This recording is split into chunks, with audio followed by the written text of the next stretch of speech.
Départ du centre du village avec le guide Fred Tan pour une promenade à la découverte du village d'Huez. Les ruelles anciennes, étroites, mais toujours bien fleuries, abritent un passé surprenant. La grande avalanche de 1749, qui a coûté la vie à 40 personnes, ou encore le terrible incendie de 1858, qui a presque entièrement tout détruit. Parmi les miraculés de cet incendie, on retrouve la grande tour, au cœur du village, édifice le plus ancien. On appelle ça la tour, c'était une maison forte qui doit avoir en principe environ 800 ans. 800 ans. Hein. On ne connaît pas le nom du premier propriétaire, évidemment il s'est transmis ensuite à différentes personnes. Autre symbole, l'église Sainte-Anne, sainte patronne du village. Elle est achevée en 1873 et matérialise la reconstruction d'Huez. Elle n'a été restaurée qu'à 2 reprises, la toiture a été changée et les vitraux ont été refaits en 1956.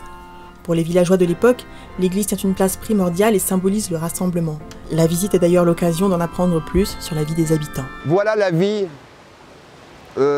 il y a un peu plus de 100 ans, donc le village d'Huez que vous avez vu, les champs sont tous entretenus, la moindre parcelle est exploitée, donc céréales, le sel essentiellement. Je vous présente la maison d'Huez où on s'est rencontrés.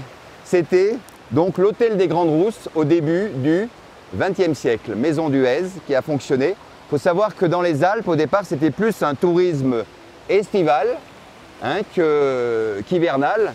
Et puis la donne a changé avec le ski dans les années 30, mais au départ, on prenait le bon air en montagne. La visite se poursuit sur le chemin des gorges de Sarenne, à la rencontre des vestiges d'anciens moulins à huile ou à grains, encore exploités au début du XXe siècle.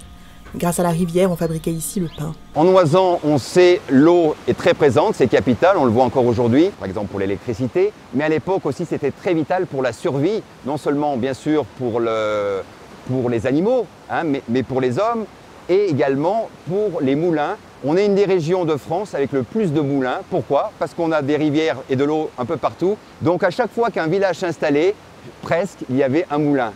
Une rivière, un village, un moulin. Donc l'eau était captée en amont, passait là, faisait tourner les roues qui étaient au-dessous. Et donc avec l'axe, eh bien, les meules fonctionnaient et on récupérait le grain.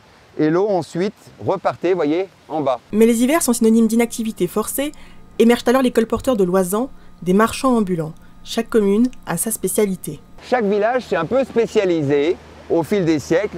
Alors au début, on vendait vraiment tout, un bouton, mercerie, des couteaux, voilà, ce qu'on pouvait pour essayer de survivre. Pendant très longtemps, les gens ici vivaient vraiment du travail de la terre. C'était une vie très très très difficile. Et ils étaient bloqués par la neige, c'est le cas de le dire, pendant de nombreux mois. Et c'est la raison pour laquelle beaucoup d'entre eux ont dû partir sur les routes de France et ont vendu comme ça, en porte-à-porte, des lunettes. Ils étaient donc colporteurs lunetiers. Il y avait des marges importantes sur les lunettes. C'était une activité assez rémunératrice pour les bons vendeurs. Et c'était une activité qui permettait de survivre durant ces longs mois d'hiver. Une visite proposée 1 fois par semaine. Entre promenade et découverte du terroir, laissez-vous tenter.